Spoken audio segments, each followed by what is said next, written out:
Hey guys, Scott with Football Scoop back on. Today we've got Klint Kubiak, offensive grad assistant at Texas A&M. Hey bud, appreciate you joining us. Thanks for having me, Scott. Great opportunity. Thank you very much. It's my pleasure. All right, so you're in a unique position. You were there with Coach Sherman's staff and now with Coach Sumlin as well. I want to hear about that in a second, but tell me a little bit about yourself. You know, where'd you grow up? How'd you get to Texas A&M? Well, I'm born in Houston, Texas. I grew up, though, in Denver, Colorado. I played high school ball at Regis Jesuit High School in Aurora, Colorado, and then went on to play defensive back at Colorado State for 3 years. I started there. I was a team captain my senior year, and Coach Sonny Ludwig was my head coach for 3 years, and my last two with Coach Steve Fairchild. I had a great experience there at CSU. Met a lot of great people, met my wife there. I was recruited by a guy named Mick Delaney, who's now the head coach at Montana. Sure. A guy that I really respect and admire. One of the main reasons I'm coaching today is because of his example, along with Coach Fairchild and Coach Lubick. So really enjoyed my time there. And then after I got done playing at CSU, I played my last game in 2009 at the East-West Shrine game in Orlando, Florida. That was the last time I put the pads on and knew I wanted to stay involved. So I had a great opportunity to interview at Texas A&M with Coach Mike Sherman, and I'm here today because of that. That's good stuff. Tell me about what you did for the first couple of years with Coach Sherman, and then the transition and the conversation with Coach Sumlin and the opportunity to stay on. My first job was to be the offensive quality control for Coach Sherman.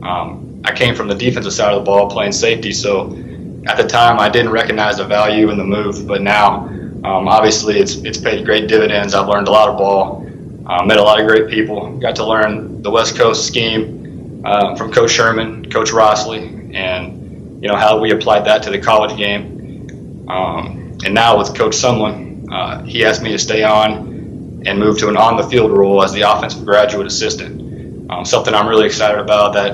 That change happened in the spring, and now getting a chance to work with our wide receivers with Coach David Beatty and assist in the special teams with our coordinator Brian Polian. It's a couple of great guys to learn from. So this spring, you're on the field for the first time. Tell me, how's that different than what you're doing before? It's a big change, huh? Yeah, it brings a smile to my face because it was a game changer for me. I was kind of on the fence, on what do I want to do with my life after those first 2 years. I learned a lot of great football, but I wasn't getting that on-field experience, that interaction with the players. But this spring, was a totally different ball game. I was with the players, with our wideouts, our special teams, and just really enjoyed being a part of the team. I feel like I'm more a part of what we're doing here at A&M now. And Coach Sumlin and Coach Kingsbury, Coach Beatty have given me a terrific opportunity here at Texas A&M. I don't know what his thinking, Mike Sherman's, was back at the time, but taking a guy who played defense throughout college and asking him to switch over to the offensive side, in my mind, that gives you a great foundation to long term to be a coordinator, to be a head coach. You see both perspectives. It's a great opportunity to do that, and I would hope that a lot of young coaches get that opportunity. And you see it that way. Does that make sense to you? It does now, yes, sir. At the time, I was convinced that it was a wrong move. I wanted to be with the secondary because that's what I knew. I didn't want to move out of my comfort zone. But what Coach Sherman did for me, it changed my life for the better, and I really appreciate it. And in all honesty, it gave me a better relationship with my father now, who's an offensive coach, and we can speak a similar language now, which is really important to me. That's good stuff. Hey, tell me about being a coach. You've grown up, obviously, with your family so close in coaching, but tell me long term. Why do you want to be in coaching? Have you known this all along? Tell me about it. No, sir, I didn't. I grew up around the game. I was convinced as a young man that I was going to be a professional football player. Like a lot of men that play ball and get into the business. When it didn't happen for me, I didn't know what I was going to do. But I feel like a door opened for me at Texas A&M. And it just changed my life. And once I started getting into the game and learning new facets of the game, meeting new people, it just clicked. This is what I want to do. I want to be a part of coaching ball and meeting people and affecting young men's lives. Hey Clint, at the end of the day, you go home, you say, I had a great day today. I did a great job. I love what I do. What gives you that feeling? For me, it's two things. It's the competition and it's the camaraderie.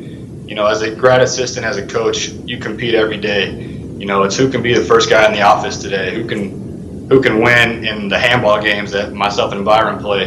Every morning at 6 o'clock, we're competing on the practice field against the defense. We compete against our SEC opponents. Right now is in the scouting room, and I just feel like that competition, it keeps you sharp. It brings out the most in your potential as a man and as a coach. And then the camaraderie is key to me. Being a part of a locker room my whole life, I really enjoy that part of it, especially now as a coach. You work alongside such great, high-achieving men of high character, guys that winning is important to them, but so is developing young people. And I feel, the people you surround yourself with are going to have an effect on you, positively or negatively. And in an organization like Texas A&M in the SEC, you're around some big-time players who affect you in a positive way, and I really enjoy that development part of it. I think it's crucial, and it's what makes me get up and say, hey, I can't wait to go to work today. That's great stuff. Hey, Clint, I appreciate you finding a few minutes for us, and wish you guys great success this year. Thank you, Scott. I appreciate it. All right, bye.